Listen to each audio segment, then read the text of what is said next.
Hey everyone, welcome back to the show. Today I have a fantastic guest for you.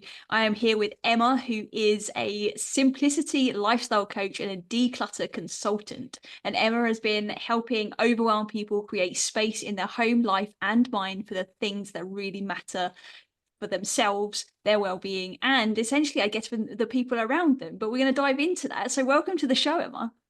Thank you so much. I'm super excited to be here. So yeah, really looking forward to, sharing some hopefully useful tips for to help reduce some stress and anxiety and overwhelm for your listeners. Oh, fantastic. Like that's like music to my ears. 'Cause I think you're actually the first person that we've had on the show that actually does something like this, and we're like over 200 episodes in now. We've had one person come on before talking about like kind of design elements, but it was only kind of very briefly as part of something bigger that they were doing. So I'm really excited for this conversation because I think it really holds a lot of like power when we actually start to think about some of these things that when we hear them they might sound obvious, but they can actually make a big impact. So first of all, let's start off with what is a simplicity lifestyle coach or a declutter consultant, and what's brought you to do this today?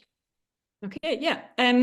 So I started off really as a declutter and home organizer. So going into people's homes, helping them, let go of things that they don't need and creating a better space and a better order in their homes.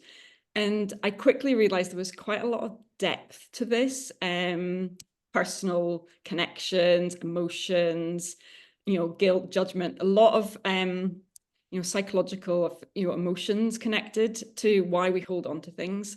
So last year I got into my life coaching. I did my life coaching course with an amazing company, and wanted to try and blend the two together.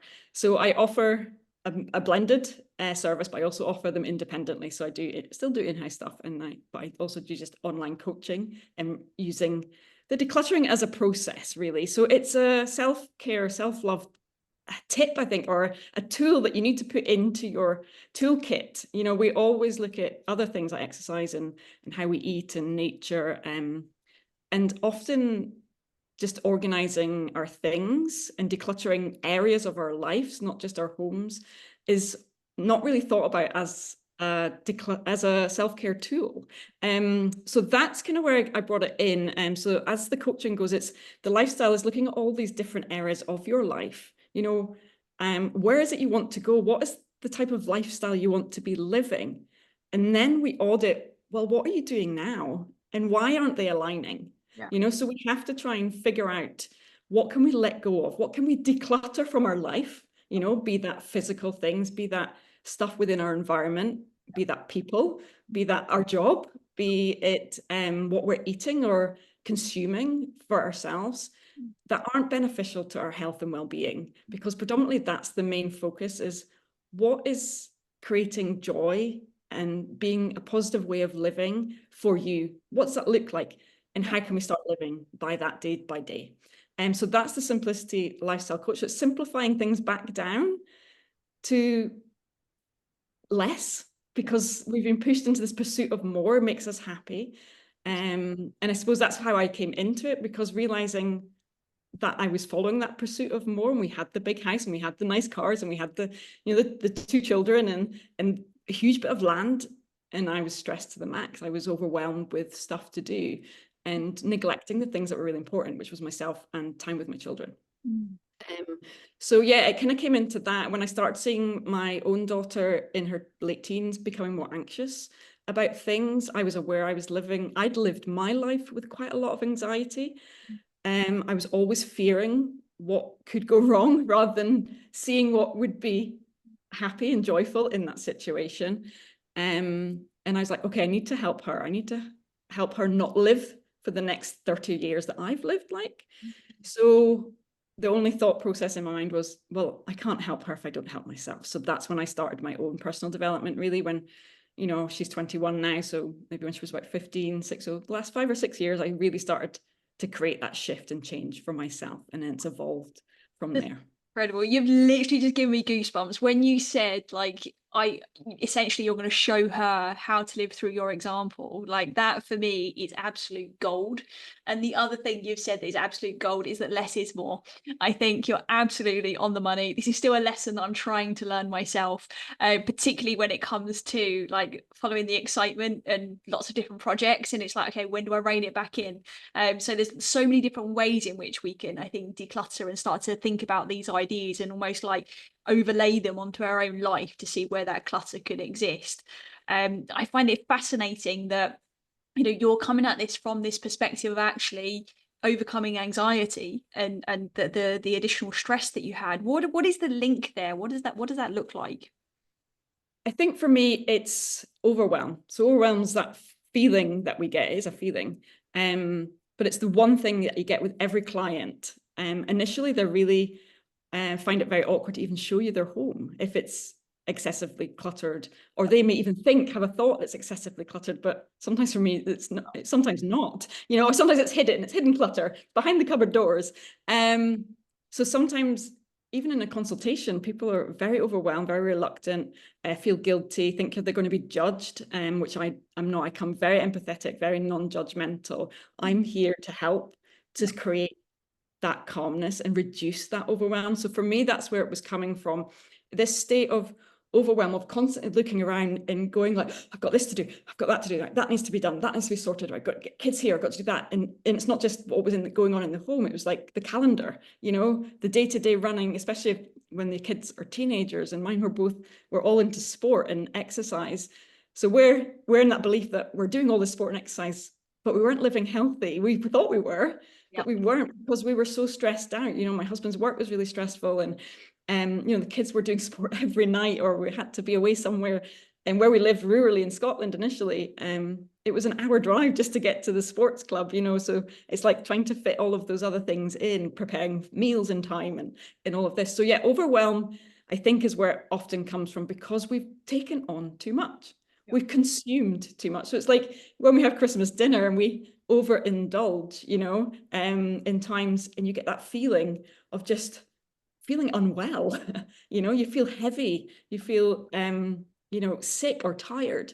It's the same with our other things. If we're overwhelmed in our visual situations, or in our spaces, or in our workspaces, if there's piles of paper beside you, or there's too many projects on the go, you know, we have to simplify it down. We have to prioritize, and we have to realize what is essential now, and what is the most important things, and what do we truly value, you know, and then start prioritizing them, and then letting the other things go, or, you know, schedule them in for maybe later on in the year.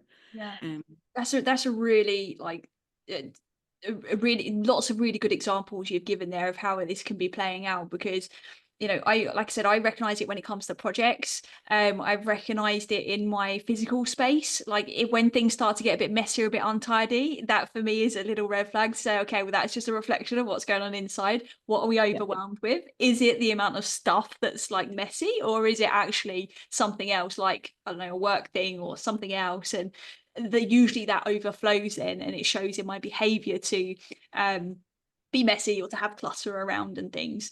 Yeah, it can be the time. So if we're overwhelmed with our schedule, if our schedule for work schedule is excessively busy, or we're working from 6 in the morning till, you know, 8 at night, you don't have time to do what's needed in the home. So it's finding that, it's auditing that time, it's auditing your week fully from morning till night, you know, and seeing, well, what can I let go of? What, if it's a priority right now to actually create calmness in your space, then can I start letting go of an hour of something that isn't really a priority right now, that I can dedicate towards doing that? So yeah, often it's time. That's the big thing I hear for everything. Oh, if it's life coaching, if it's, you know, decluttering, I just don't have time. And I'm like, okay, let's create that time. Let's find it. And it's there, isn't it, when you start to find it. One thing that's interesting is, like, when you was giving your examples earlier, like, if anybody was watching this visually, you could see, like, when you was explaining the scenarios, you would almost like hold your breath and go on to the next sentence without finishing the next one, because you've got the kids over there and the dog this or whatever. And it's just this constant, and shoulders are raised, we're holding our breath as we speak. When we create space, we are literally creating space for our physiology to breathe, right? Whether that be physical space or mental space, whatever that looks like it's hugely powerful, and it has a direct impact on our body. And this is what fascinates me with what you do. So tell me a little bit more about the impact decluttering has, and we'll get into some practical tips and stuff a bit later. But what are some of the impacts, the positive impacts that it can have on like family members and work life and things like that when we are starting to pay attention to this? Yeah, I think it's astronomical. I think it's remembering that the process, first of all, is yours. So there's two sort of sides to this, because I've had clients go, how do I make the children do it? How do I make my husband let go? And my answer, I'm sorry, is you can't. Okay, you can't make anybody, I can't make you let go of something. You have to be in that space. You have to be ready and willing to try to start to let go. And it's like learning anything new. You have to just start. And once you build up that habit of realizing you don't need something, it can progress constantly throughout your life. So forgot what we were asking. Sorry, my brain's gone. The impact on like loved ones and the people around us. Yeah, so for me, for my own personal impact, what I found going through this kind of journey and letting go was realize that actually things didn't matter. You know, things weren't what I loved. I suppose, in a way, a generation that was brought up on when it was birthdays and Christmases, you were gifted things and you were made enough. Half the time I'd be like, thanks, you know, and then we'd be told that you should be grateful because you've got all of this stuff, you know, but actually this stuff, most of it I didn't need or, you know, didn't love, but I felt that need to hold on because I was given it by a loved one. And I think we'll talk about that shortly. But realizing that I didn't need things to show love, because that was something in my early marriage, even, you know, it would come to Valentine's Day and my husband wasn't a big person of buying things like flowers and stuff. That's just not his thing. He's like, well, they die. So, but I would be like, you know, oh, he didn't buy me flowers. My parents, you know, my father bought my stepmom flowers, my stepfather bought my mum flowers. That's what you do. Maybe he doesn't love me because he didn't buy me things, you know, but he would take me out for dinner or he'd cook something, or he, you know, so learning our love languages actually has been a godsend. So for us now, we don't actually physically give gifts anymore. We spend time together. So it's really evolved our relationship in that way. Whereas, because that conversation becomes easier, you know, so being more open with the process you're going through. Yeah. And it's the same with our children, you know, even, you know, sometimes their birthdays and Christmas, they say, don't buy me anything. I don't need anything, you know, and they're only 20, 21 and 23. But they love to travel, you know, they're both into outdoor sports. My son's a mountain bike racer, my daughter skis, you know, so they want things for that, or they want to say, well, could you help pay for my flight for this, you know? They love traveling, enjoying the world. So the ripple effect, we call it, really, as you change within yourself, and you do this process, the people around you start to notice. Yeah, for sure. So that's where I say, don't force other people to do it. Do your thing. Declutter the areas of the house that are communal, your own personal space. If you're, you know, sharing with a partner in your bedroom, do your side, you know, and just start dropping, you know, oh, look at my lovely drawers, how organized my jumpers are, you know, and suddenly, you know, it might not be next week. It might be, you know, a month or 2 months or 3 months even.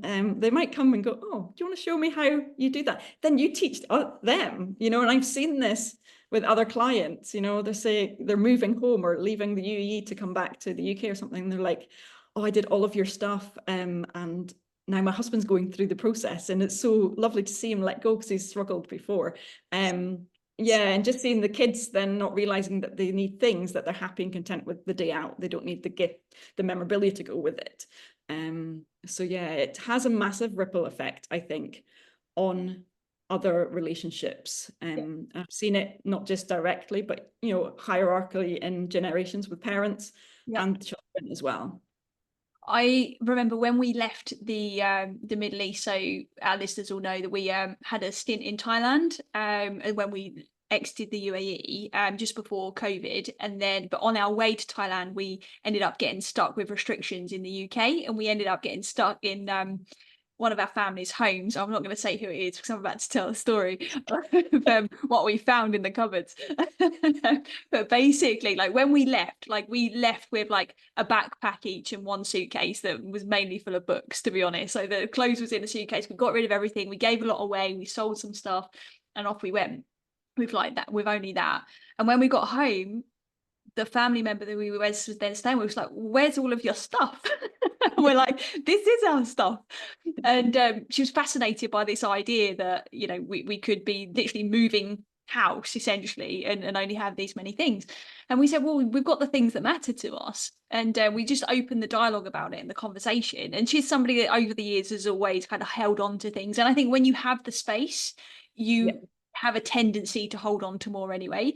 But it got to the point where it was like in her kitchen, we opened up and she's got like, bearing in mind she lives on her own, she has like people over and stuff, but she's got like 30 dinner plates, and then like another 30 for special occasions, and then like another lot of the same for cups and mugs and glasses and this and that, and Tupperware containers from takeaways, and like the amount of Tupperware containers is beyond me. But it was a lot, right? And we kind of planted the seed that might be a lot, a bit excessive. And then as it went on, like through COVID, we ended up being stuck there for well over a year.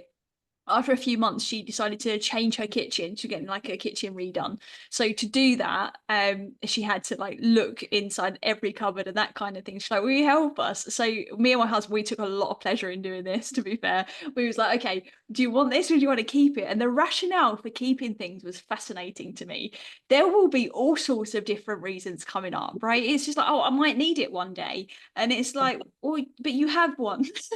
Like you've already got one. Is that not enough? And is that idea of enoughness? And what it come down to on some things, obviously there were some sentimental things that were gifted, and that's kind of fair enough.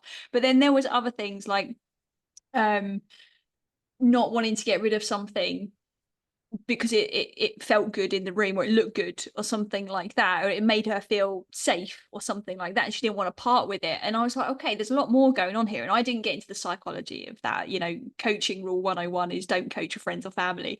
But I was just like, okay, cool, we keep it. And we ended up doing a really good job, and now she's actually quite ruthless with what she throws away, as long as she gets over that initial hump of letting go of some things, and then she'll get on a roll with it. So it's a really interesting like psychological journey, I think. Can you tell us a bit more about what's going on there? So for anyone listening that might be able to relate, what's happening there for someone? Oh yeah, it's mind-blowing. Yeah, and I've done all those reasons. I was a person that held on. We had, before we moved to the UAE, I think 7 years ago, we had an acre of land, a huge farmhouse, and this huge, what we call a steading in Scotland. So it's a big old barn that had a double garage. We built a loft in the double garage to store all our stuff, because I was in that belief and that mindset that I should keep all of these things, all my kids' stuff and all of these things that have been handed down.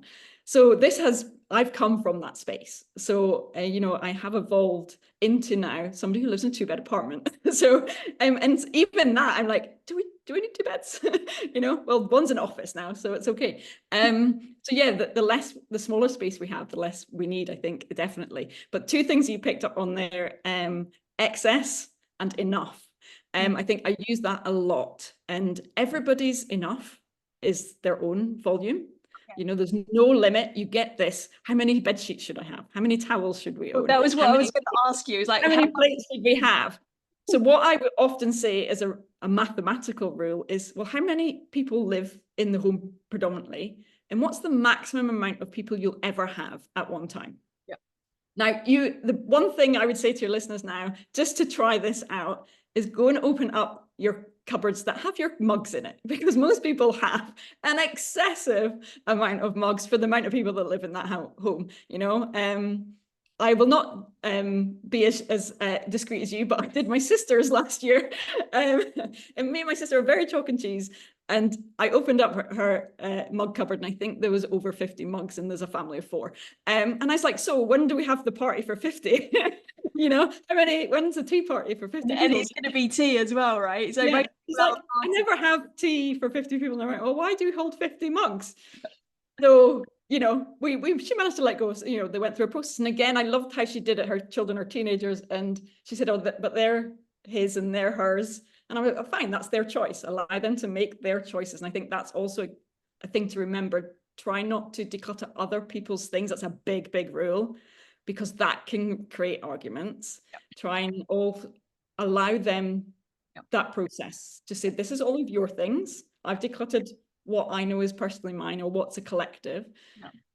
What do you think? You know, what could you let go of? Even if it's just one thing, it's a start. You know, it's creating that start.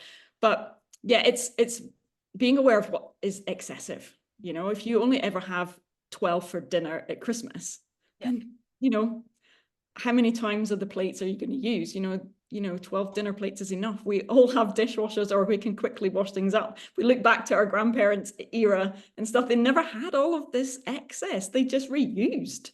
We just quickly washed it up in between courses and served again. Not saying you need to do that, but you have 12 dinner plates, 12 side plates, 12 bowls. But also things can have multi-uses. We don't need you know, ice cream dishes, you know, knickerbocker glory dishes, and things to serve certain puddings in. It can still be served in a bowl or in a glass. You know, I often use glasses for serving desserts and stuff in. So yeah, the learning what is your enough at that moment in your life, you know, is really just taking that time to sit and go, well, you know, my bed sheets, I wash my bedding and it's dry that day. So do I need to have another one? Well, if you have children, yes. Or if you have somebody that's poorly, then yes. But we own one set of bed sheets in our apartment. You know, I wash it, I dry it, I put it back on the bed. Because we don't ever need an excess of another one. You know, my children, they own 2 or 3 sets each, because, you know, in Scotland, it takes a bit longer for things to dry. So, you know, it's just taking that awareness of your life at that moment. What sort of is the stage of your life, you know, and that evolves and changes as your children grow or as you age. You know, we can let go of certain things and bring others back in. But the psychological impacts and the questioning and reasoning behind certain things can be very deep. And I have had some clients I've had to pass to other, well, I'd say therapists, because they needed to do deeper work first, you know, because I did have somebody that was extremely emotionally connected to things. Because there was a lack of emotional connection to people due to his traumas and upbringings throughout his life. And we did do some sessions, and we did make some very small progress, and it was beautiful moments when he realized it was okay for that thing to leave. And he did become aware that he was constantly consuming things for his happiness. But it did come to a point where I had to say, I think deeper work needs done, and it's not my level, you know. And that's another thing as a coach, you have to be able to pair up the correct coaching for you and for your client. We need to be a partnership. We need to be in this together. You know, I'm here side by side guiding you. I'm not doing it for you. And there's many home organizers that will come in and the people leave and they just organize the stuff. But for me, it's like, you know, what's the reasoning here? Why do we have 20 different types of pasta in your cupboard? You know, gets to the root cause of perhaps an underlying issue that is going on. Because I'm a true believer, when we go to that excessive hoarding, it's often a coping mechanism for something else that's going on. In that example you gave, there was emotional connection perhaps that was lacking.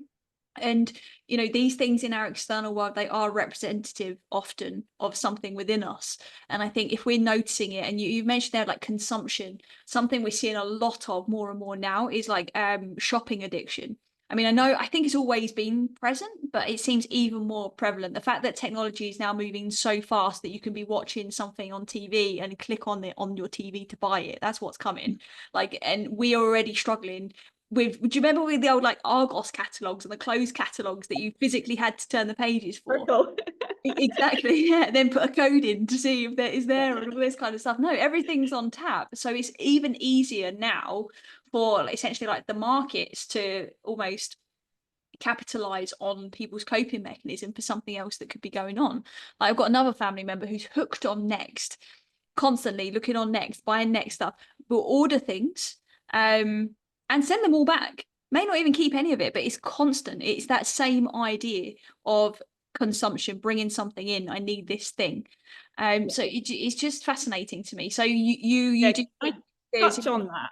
Yeah. Yeah, because that is something that, and I actually saw something on another coaching group I was on, and actually my awareness with that is you're actually self-soothing in a way. You know, a lot of, I think, addictive behaviors are self-soothing in that moment. Yeah.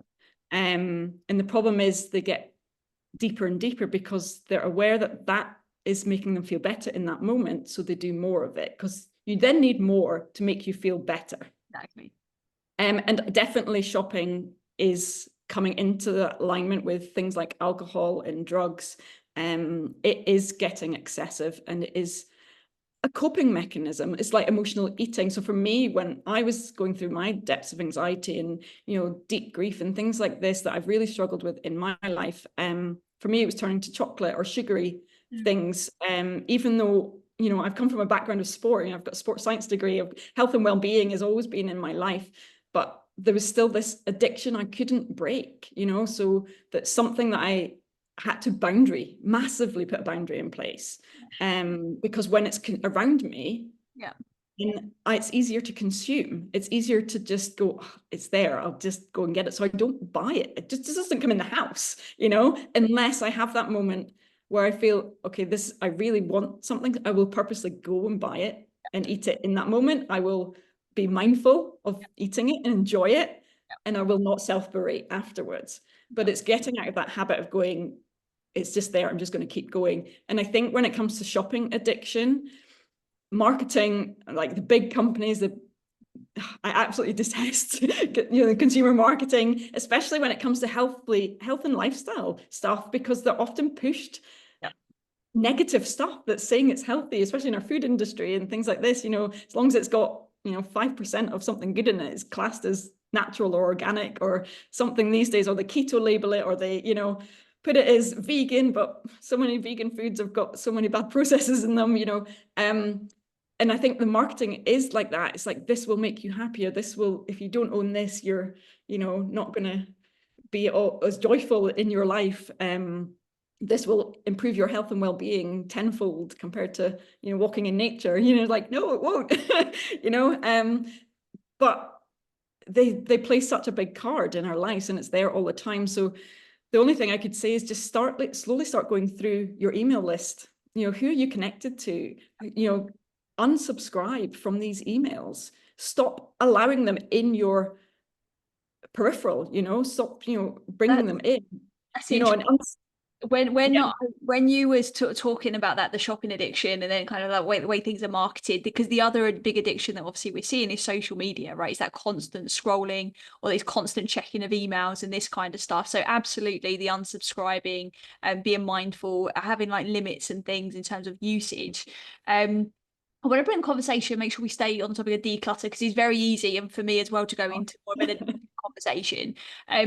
But with emails, for example, because this is another thing I see. I've seen people that have got the most pristine places. They've got minimalism down to a T. But show me their home screen on their phone, and they've got like 1,000 emails that have got the little red thing next to it, and 1,000 notifications here and there. And they get to the point where a close friend of mine has got to the point where they won't check their emails. There could be something really important in there, but they don't check them anymore because there's thousands of them.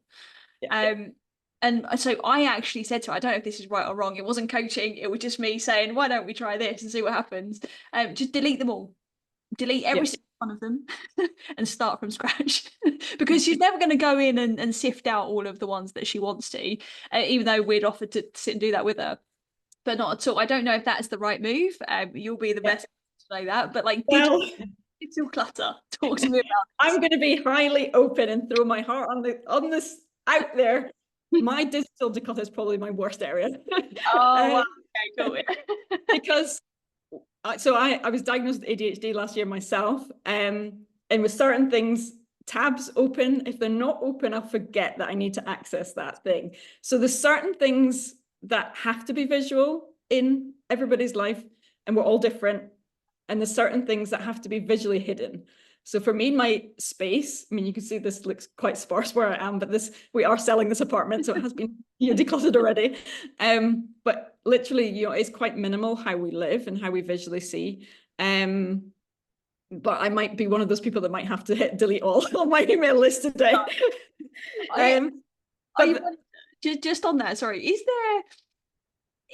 there a part of all of this that is just very natural? Like, are we supposed to have these parts of ourselves that are a little bit cluttered up, or maybe there's a bit of clogging there? I mean, it doesn't feel natural and healthy to think that that would be the case, because, you know, the idea is that we're all like free flowing and we can let go of things easily. But I think everybody's got that thing. Everybody's got their thing, right? That they declutter on. Yeah, I think we all have a thing that we're all human at the end of the day. You know, I hate the word perfect. It doesn't exist. There's no perfection in everything. There's a flaw everywhere. We're only doing the best that we can do in this moment and in this day. And I think as long as you are continuing to live in the values that you wish to live by, so learning your core values are really important in anything, I think, in any area of your life. Living by them, living by the priorities that you need to do at that time as well, and focusing on them is really important. There is always going to be a certain area of your life that you have to deal with, because things come in at us 24/7. You know, the world is open 24/7. You know, not as much so in sleepy little Scotland, but very much so in the UAE. But as you say, with our digital and our social medias, it's there all of the time. You wake up in the middle of the night, you can watch TV, you can scroll for things, you can order food, you can do whatever you need to do socially. So I think there is always an area, you know, people could be minimalistic in their homes, but maybe they're eating excessively. They're not, you know, they're not eating the right foods or something like that. But yeah, for me, digital world is always, tech has always been, I suppose, a struggle with me, and a belief within myself that I'm learning to work through. But my husband's always dealt with paperwork, so I've never had the need to learn that kind of stuff as much as I do. So yeah, it's definitely a process, but there is some little tips I have when I do go through the process. I'm going, right, okay, I'm going to dedicate 15 minutes this morning. Instead of scrolling social media, I'm going to declutter some emails, or I'm going to declutter some photographs, because for me, digital photos can be a big thing as well.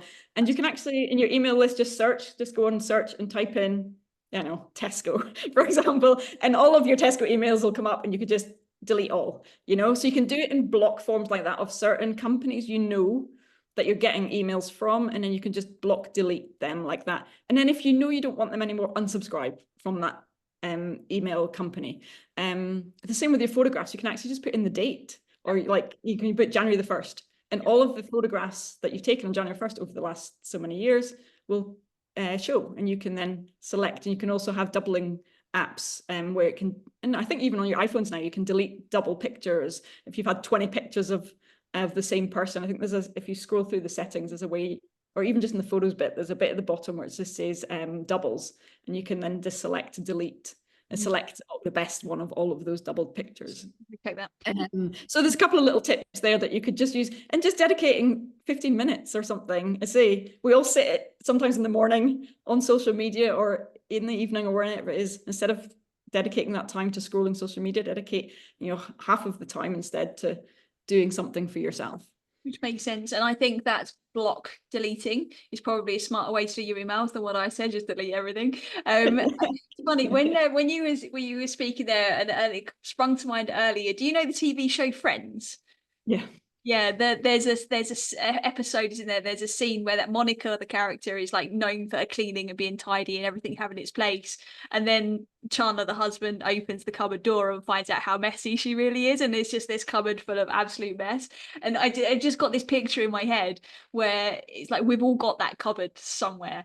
And I guess what I'm hearing from you as well is like, yes, we're human. Nothing's going to be perfect, but we can make strides towards decluttering, and it's up to us to just prioritize what's important. Because if it's not important, that you've got 2,000 emails sitting there, it's not important for you, then it doesn't matter. If that's a fun email inbox and there's nothing urgent going into it, it's probably not a priority, right? So I think priority, I'm hearing, just for my own lesson, to be honest, my own selfish takeaway from this conversation is prioritize what perhaps needs to be decluttered. Would you say that's right, prioritization? Or yeah, definitely. If you are in a state where you're so overwhelmed, walking in your home creates anxiety. You know, you hate walking into your home, or you hate going into your bedroom because there's piles of clothes, or there's an excessive amount of stuff there that shouldn't even be in your bedroom, you know, gym equipment or whatever, you know, that's there. And it's impacting your sleep. That's a priority. You know, if it's impacting your health and well-being, I think it needs to be pulled to the forefront. For me, health and well-being has to be all of us the number one priority, and it's often been pushed aside. You know, we feel, I think we've talked about this before, the health and wellness industry, or the health and fitness industry, as it kind of was predominantly, it's all been about, you know, exercising and pushing weights and, you know, eating well, but nothing else around it, you know. So it's pulling all of this in as a holistic way, while actually slowing down and resting is really, really beneficial to our health, our physical and our mental health. And we have to gain time for that. So if we're excessively doing things all of the time, we're not managing our home, then we need to prioritize these things. We need to create time for ourselves. So yeah, I think it's, when I coach, it is always definitely, well, what's the top 3 things in the next 3 months? What are the 3 things that are really urgent that areas of your life you need to focus on, and we start to work on them. And what you actually happen, because we are holistic people, if we work on one area of that, our life, our self-love, our self-care, our decluttering our home, whatever it is we choose, our health and fitness, it impacts the other areas anyway. You know, I had a client last year, and it was predominantly, it was exercise, it was eating. She had issues with certain foods as well. We're working on, and her self-care, she, you know, even though she was a medical profession herself, she was not looking after herself. Yeah. You know, she wasn't taking care and having those regular appointments and stuff. So she was working on all of these things throughout our sessions. And then randomly 6 months later, I get this message saying, finances are a 6. And I was like, what? And because we talked about that, they were at a 2, I think, if I remember rightly. Because she started working on herself, the communication with her family and partners were better. Then they were able to sit down and work on other things. Things were coming into her awareness that, well, actually, I'm wasting money on that. Why am I spending money on that? And I need to be spending on this, you know? And this is what I try and help people see, is like, well, when we stop investing our time and our money and our energy on the things that really aren't important or really not beneficial to your lifestyle or your well-being, then we gain all of this time, money, and energy that we can invest in a happier, positive way. So yeah, I love that. It's such a good example, because it shows, isn't it, the that link between everything. Because I often wonder, like, what else would we need to declutter that would impact something else? Like, you've talked before as well about like zoning in on certain products that you use, and actually starting to look at things like your cleaning products and your, you know, your toiletries and things like that, and checking what's inside of these things. So there's not only the decluttering on kind of the big scale of your home, it's the decluttering of sometimes those individual items as well, because that has a profound effect on health as well, right? Yeah, definitely. It's how I started with the things, physical things, and then there was that awareness, well, this has made me feel better in my space. I feel calmer, I feel happier, I feel energized to come home, you know. And there was times in some homes I've lived in where I could get this sense of, you know, almost fear, or just, you know, that illness in yourself, even driving towards the home, going, I don't even want to be there, you know. But actually going through that process and realizing that that was impacting me, I was like, oh, well, what else could I let go of that's having a negative effect on our health? So we started looking at more natural cleaning products, and we started looking about the food that we're consuming and what's inside some of the foods we're eating.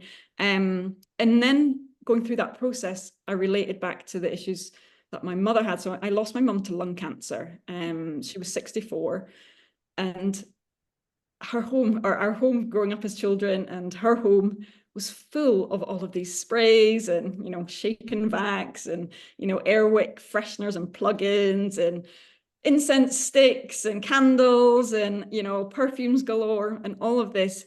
You know, I'm not saying that's why she got lung cancer, but there's part of my brain going, how much chemicals are in all of these things that our bodies don't need? You know, they really don't need them around us. And the more I started to let go of those kind of things, the more aware you are when you are surrounded by it. So walking into a mall in, you know, Abu Dhabi or Dubai, it's like, stay away. You know, I think I've given some threatening looks to the guy with the perfume before, you know, and like, don't spray that on me. So yeah, there's so many hidden chemicals in a lot of our products. So cleaning products, especially if it's fragranced, perfumed, it's made in a lab. You know, it's not natural rose petals, is, you know. So it's really stripping them back, to the simple things like bicarb, natural soaps, vinegar. I use a lot of essential oils. So I do use doTERRA oils because they're some of the more purely sourced oils. I'm also now a rep for the brand called Enjo, which is ENJO. So they have a distribution in Dubai. So Halo Middle East, if I'm allowed to say, that is the website for those guys. And it's all natural cleaning products. It's a fiber-based product. They use only water to clean with. So it's the fibers have been designed to trap and remove the bacteria from the home rather than using these chemicals to almost mask and wipe them around. And it's had such an impact on so many people's lives by removing a lot of these things. It can help with people's asthma or lung conditions. You imagine if you're spraying,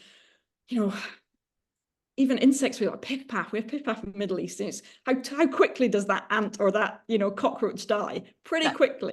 And you've sprayed it like this. What are you doing?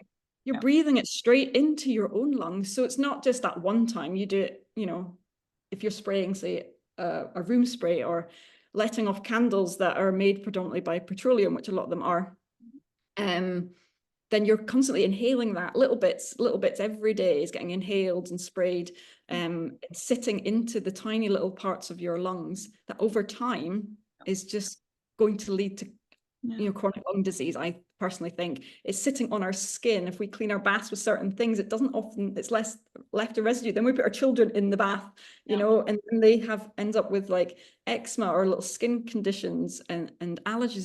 There's such a rise in allergies and issues these days. Now, I'm no expert on those kind of things, but I think it's just taken an awareness to what are these products. And I don't think you have to be an expert to see the correlation.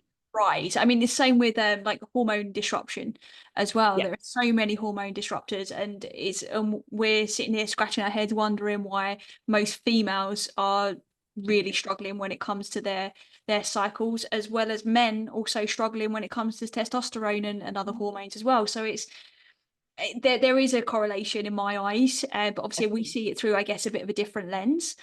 So, Emma, you'd covered loads of different things when it comes to decluttering, and all of this could sound quite daunting for somebody listening and thinking, okay, right, there's a lot now to declutter, and now I've even got to look at everything I spray in my house. So where can somebody start to perhaps make it a bit less daunting?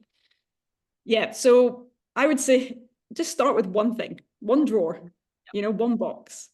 Personally, I think the kitchen is the best place to start. I have this saying, if you can organize your kitchen, you can organize your life, literally, because the kitchen is such a central space to our home anyway. It's where we communicate a lot, where we, make healthy food. If you've got clear spaces, you feel more energized to actually bring good food in and cook from scratch again, rather than buying the more processed foods, which again, we want to try and declutter a little bit out of our lives anyway. Start with one thing. So say it's that, I'll say junk drawer.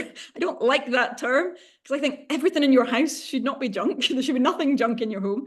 It should have, I call them might be useful. I call them utility drawers. Because it should be those utility areas of things like, light bulbs and batteries or whatever it is that we often throw in these drawers.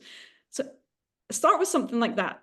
So you want to empty it out. You want to pull everything out of the drawer, section it all off. So you want to subdivide everything into a category. So if you've got a collection of pencils, you've got a collection of, staplers or whatever it is, you put all like for like together. So like literally giving them their friends, put all the friends in the same little party.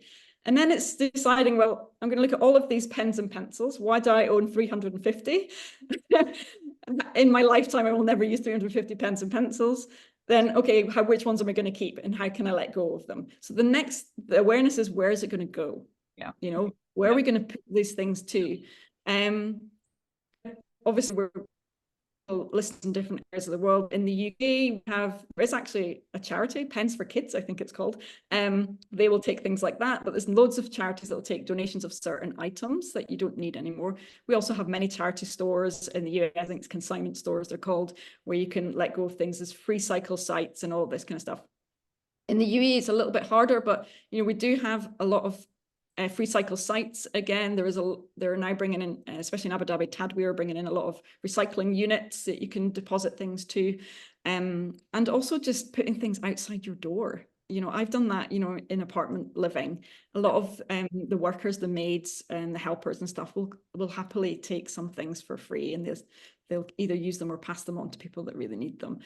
So trying to keep that sustainability and that circular movement as much as possible, rather than just throwing things in the bin. You know, if it's got a use, try and reuse it. So yeah, so you want to segregate things out into that. Then look at each section, just blinkered. I'm only looking at that. How many of that do I need to keep? What do I love? What do I use? What do I want to keep? Yeah. That's what you want to be looking at, not what do I have to let go of. So Yeah. really pull out all the things you love and keep and you're using, and then let go, put the other stuff to the side, and then go through each section, and then just create small, if it's a drawer, even use old boxes. You know, we've all got iPhone boxes and stuff probably lying around, or you know, cardboard boxes from anything that you've used can just be used. You don't have to go and consume more stuff. Yep. And segregate a little drawer out so that your pens all sit nicely in that little section, and you know, your staplers are there and your rubber bands are there. You know, so if it's something as simple as that, the same process happens in every section of your home. But my main thing would be, say, to zone your home. You know, our kitchen should have kitchen stuff in it. It doesn't need mechanical work gear on the kitchen table. It doesn't need painting and decorating stuff. You know, it needs things that are associated with preparing, serving, and cleaning our foods and our workspaces. So really think about the usage of each room, give each room a usage, and then zone in those areas so you know where to go and find it, and keep things like for like together. Because if often I see people excessively buy because they forgot where they left it, or they've bought something but it's not been put back where it should go, so we've got sellotape in 25 different sections of the home. We just need it in one drawer and we only need one roll. So yeah, so it's really, I think zoning is a really big tip, I would say. That makes pull sense. pull everything together. I like that. The zoning makes sense. The start with one thing definitely makes sense. The giving back piece, like focusing on where can it go next, I think is really important. That was the game changer for the family member I was speaking about earlier. As soon as she knew that somebody else could benefit, that was it. Now she's more than happy to give stuff to them, like different charity shops and things. And I think it gives you a good sense of feeling, especially if you gift it to somebody who's really in need. You know, I've seen it in the UAE where I've left boxes outside and just said free, and like somebody knocked on my door, and I was like, the guy was literally in shock, and he went, "Can I take it?" And I went, "Yeah, can I take it all?" And I was like, "Yeah, please do." And he's like, "Thank you." You know, he was so overwhelmed just that it was I think it was some kitchen stuff that I didn't need, you know. So seeing the positive impact it can have on somebody else's life that you don't need, and it's that, just get rid of that excess, allow it to be used. The love it can be. I believe that everything is made in this earth for its usage. So if it's not being used, why are we holding it? You know, allow somebody else to use it so it can be loved and lived and have its purpose in its life, even if it's a pencil. Allow the pencil to write the words, you know. Brilliant. I love that so much, Emma. There's so many useful tips. It's really interesting, like, topic. I think it's a fascinating topic, especially when you perhaps know somebody that's been suffering with something like this, that decluttering can help, or somebody that is maybe experiencing it for themselves. Is there anything else you would add to this conversation that I haven't mentioned that you're like, please ask me this?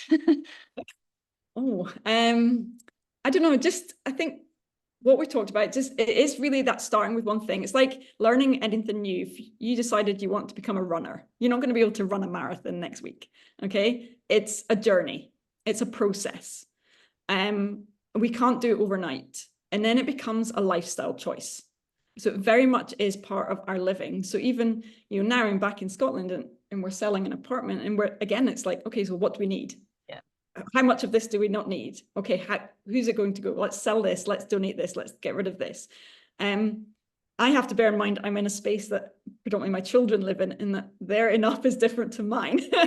And that sometimes can be hard, but also have that awareness that it is their things. But I think just realizing that letting go is okay, that actually holding on creates a lot more pain sometimes.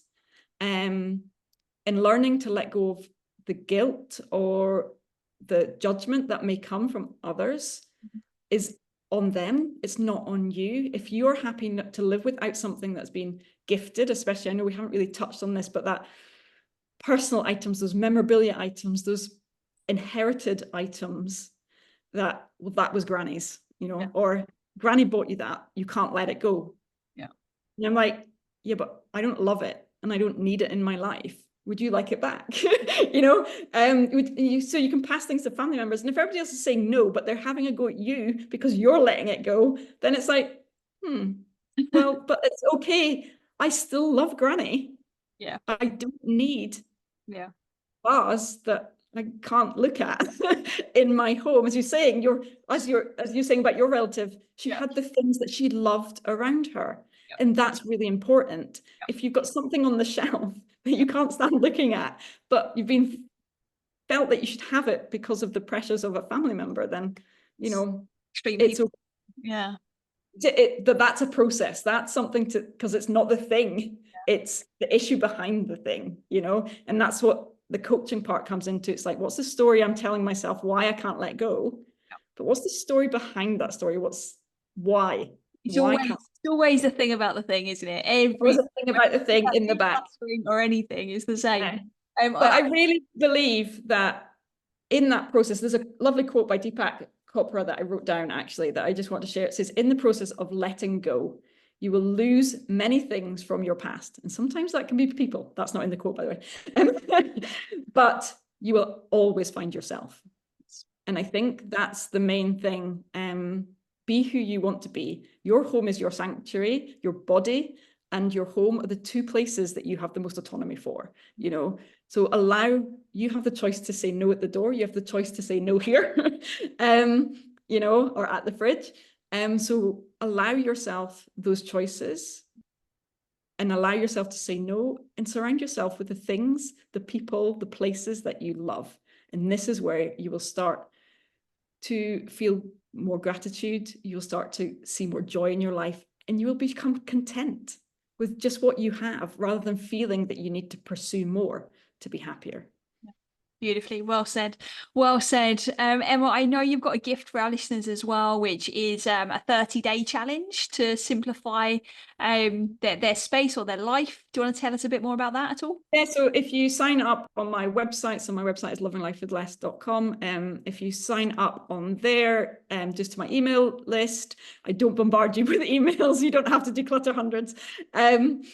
Then it's just a free PDF, a 30-day Simplify to Strive, I've called it. And it's certain areas of physical things you can declutter, but also things within yourself and personal things within that lifestyle, holistic way of looking at it that I try and bring in. So it's not all just about the physical things. There's other things in there to start letting go of, some of the negative thoughts, or just the way you talk to yourself as well, I think is really important too. So so if you sign up to the email list, you can download that PDF for free. And hopefully that'll give you a little boost. Now and then on my socials, I do a 30-day declutter challenge for free. I've run that. If you look back, I did one last September, I think was the last time I did one, when I physically went through my own home as well. So you can jump on my Instagram and see that and go through that process too, if you like. Amazing. Well, we'll make sure all of the links to all of your pages, into your website, into that PDF is in the show notes. And thank you so much for coming on and opening up this topic on the show. No, you're very welcome. It was amazing. And there's so much that could be said in so many different areas of it, but I think we've covered loads today, and I've absolutely loved it. Thank you so much, Charlotte. Thank you. Thank you so much. If you enjoyed this episode and you haven't done so already, hit that subscribe button so you never miss an episode. Please share it with a friend who you think might benefit. Spread the word. That's how we're going to impact the world, by helping each other. We appreciate you so much, and as always, unconditional love and wellness to you.